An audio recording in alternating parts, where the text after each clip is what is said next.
कहानी शुरू करने से पहले आप हमें कमेंट बॉक्स में जाकर बताइए कि आप कौन सी जगह से ये कहानियां सुन रहे हैं, ताकि आने वाली कहानियों में आपके शहर का जिक्र भी हो सके। आप सुन रहे हैं द हिंदी वॉल्ट।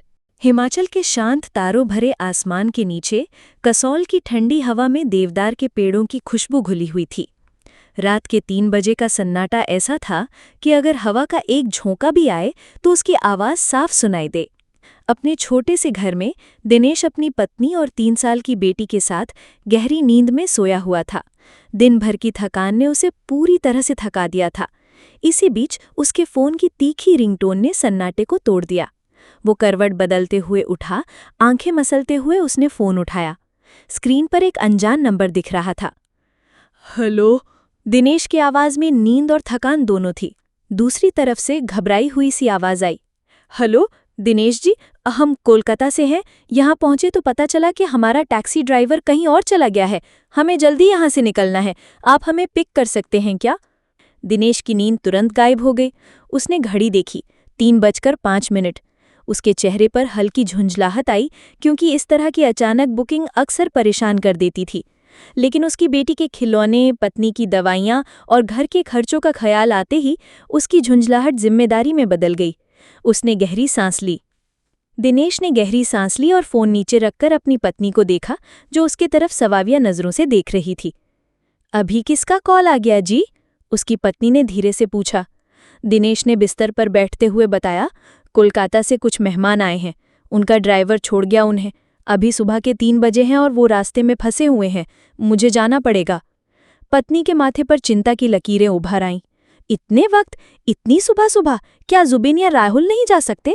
दिनेश ने उसे समझाया, राहुल तो छुट्टी पर है और जुबिन बैंगलोर से आए ग्रुप को लेकर खीरगंगा ट्रैक पर गया हुआ है। मेरे अलावा कोई नहीं है। वो कुछ देर चुप रहा, फिर उसने उठकर कपड़े पहनने शुरू किए।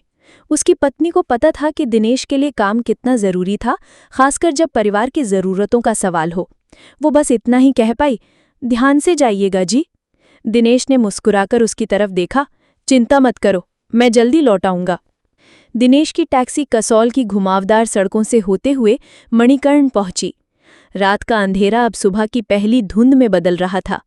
एक छोटे से चाय की दुकान के बाहर 3 लड़कियां अपना सामान लिए खड़ी थी, जो शहर के शोर शराबे से बहुत दूर शांत और ठंडे माहौल में थोड़ा अजीब लग रहा था। दिनेश ने गाड़ी रोककर खिड़की नीचे की ओर पूछा, आप ही कोलकाता से हैं?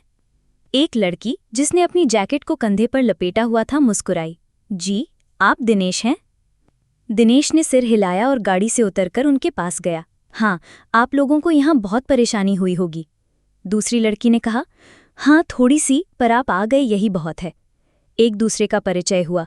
लड़कियों के नाम थे श्रेया, मौसमी और अदिति। वे तीनों एमएनसी और कॉर्पोरेट सेक्टर में काम करती थीं और शहर की भाग दौड़ भरी जिंदगी से छुट्टी मनाने आई थी। उनकी बातों से लग रहा था कि वे काफ़ी थकी हुई हैं, पर उनके चेहरों पर रोमांच और उत्सुकता भी साफ छलक रही थी। दिनेश ने उनके सामान को गाड़ी में रखा और उन्हें गाड़ी में बैठने के लिए कहा।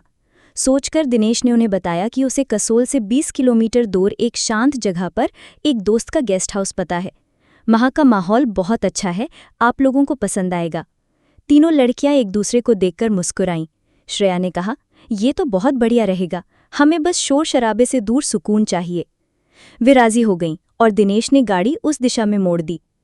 रास्ते में सुबह की पहली रोशनी पहाड़ों पर पड़ रही थी, जिससे नज़ारा और भी खूबसूरत लग रहा था। गाड़ी की खिड़कियों से ठंडी हवा अंदर आ रही थी। बातों का सिलसिला शुरू हुआ। उन्होंने दिनेश से उसके काम के बारे में पूछा और वो उन्हें अपने अनुभवों के बारे में बताने लगा। कुछ देर बाद मौसमी ने कहा, थोड़ी देर के लिए कहीं रुककर चाय पीते हैं क्या? हमें बहुत थकावट महसूस हो रही है। दिनेश ने सड़क किनारे एक छोटी सी दुकान के पास गाड़ी रोक दी, जहां गर्मा गर्म चाय मिल रही थी। चारों ने साथ बैठकर चाय पी और बातें की। चाय की चुस्कियां लेते हुए अदिति ने दिनेश से पूछा, आप तो यहाँ के बारे में सब कुछ जानते होंगे, हमें कुछ अच्छे ट्रैकिंग स्पॉट्स बताइए। हम खीरगंगा और मलाना के अलावा भी कुछ नया देखना चाहते हैं। दिनेश ने चाय का कप मेज़ पर रखते हुए बताया, हाँ, यहाँ बहुत सारे ट्रैकिंग स्पॉट्स हैं। अगर आपको खीरगंगा जैसा अनुभव चाहिए तो तोश वैली और पुलगा भी बहुत खूबसूरत जगह हैं। वहाँ के नज़ारे भी कमाल के हैं। श्रेया ने उत्सुकता से पूछा, क्या वहाँ जाना आसान है? हम लोग बहुत ज़्यादा प्रोफेशनल ट्रैकर्स नहीं हैं। चिंता मत कीजिए, दिनेश मुस्कुराया। मेरे पास अनुभवी गाइड और ज़रूरी उपकरण हैं। मैं खुद भी आप लोगों के साथ जा सकता हूँ। रास्ता थोड़ा मुश्किल है, पर अगर आप धीरे धीरे चलेंगे तो कोई दिक्कत नहीं होगी।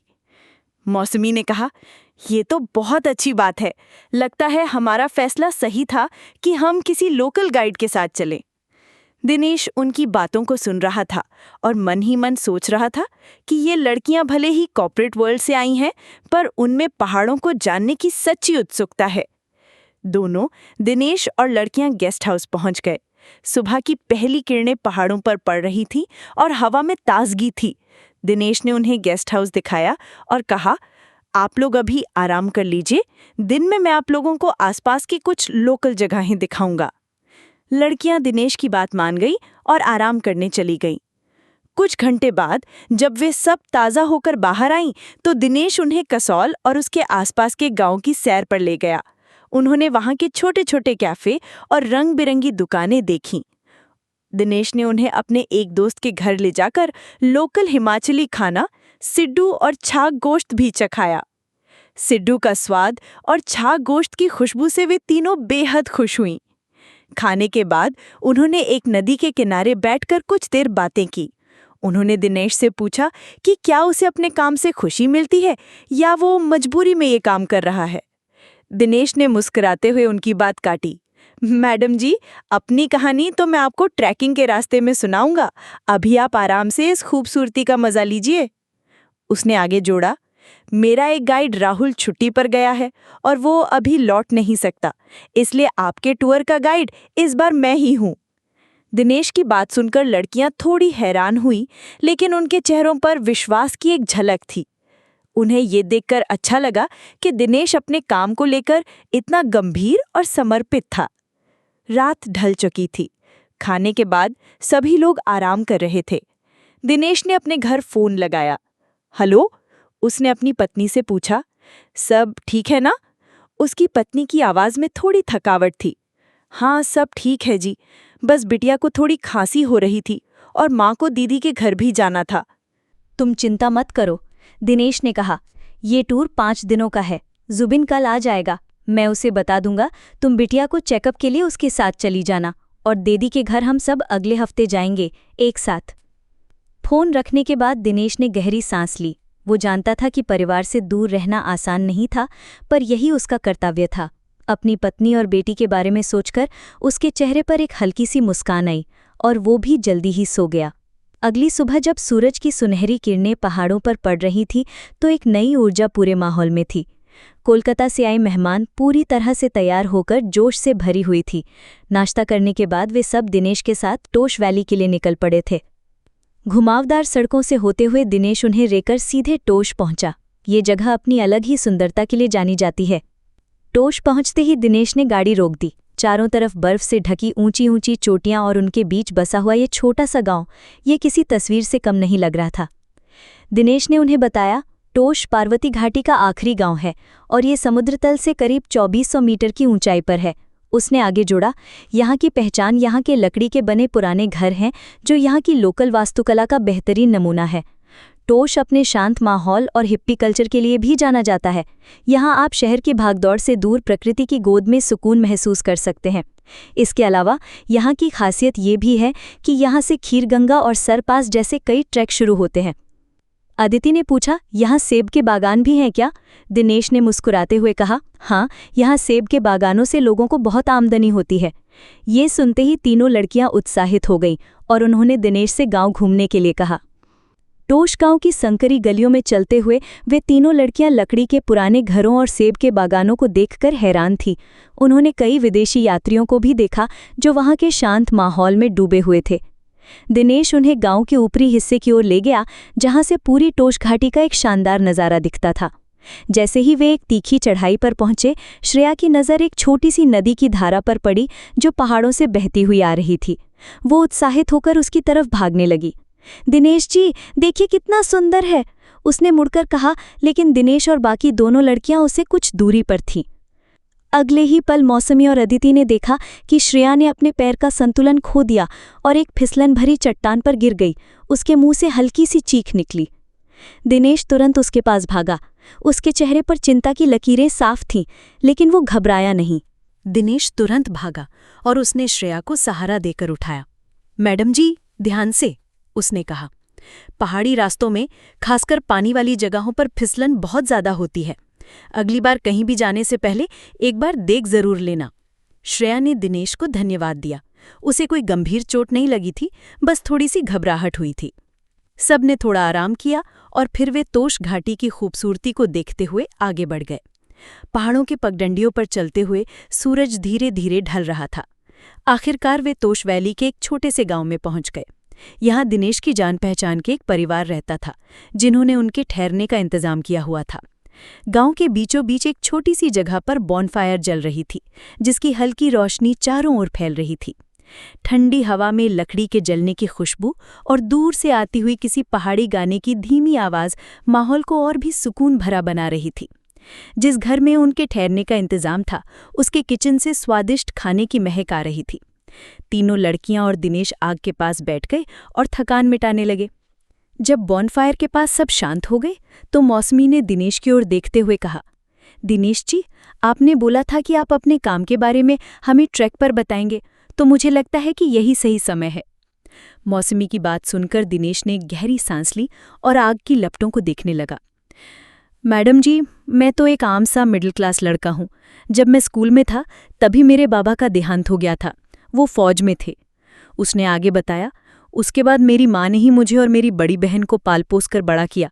स्कूल ख़त्म होते ही मैंने सोचा था कि इंजीनियरिंग करूंगा, पर दीदी की शादी और परिवार के खर्च जैसी जिम्मेदारियों की वजह से मैं कभी कॉलेज तक पहुंच ही नहीं पाया। लेकिन मुझे इस बात से कोई शिकायत नहीं है, दिनेश ने मुस्कुराते हुए कहा। मैंने बैंक से छोटा सा लोन लेकर टैक्सी से शुरुआत की। साल बीत गए और 1 से 2, 2 से 3 टैक्सी हो गई। दीदी की शादी भी करवा दी, मेरी खुद की शादी भी हो गई और अब कसोल बाजार के पास एक छोटा सा घर है, जिसमें मेरी माँ, पत्नी और 3 साल की प्यारी सी गुड़िया है। टैक्सी का काम करते करते पता ही नहीं चला कब टूर गाइड एजेंसी खुल गई।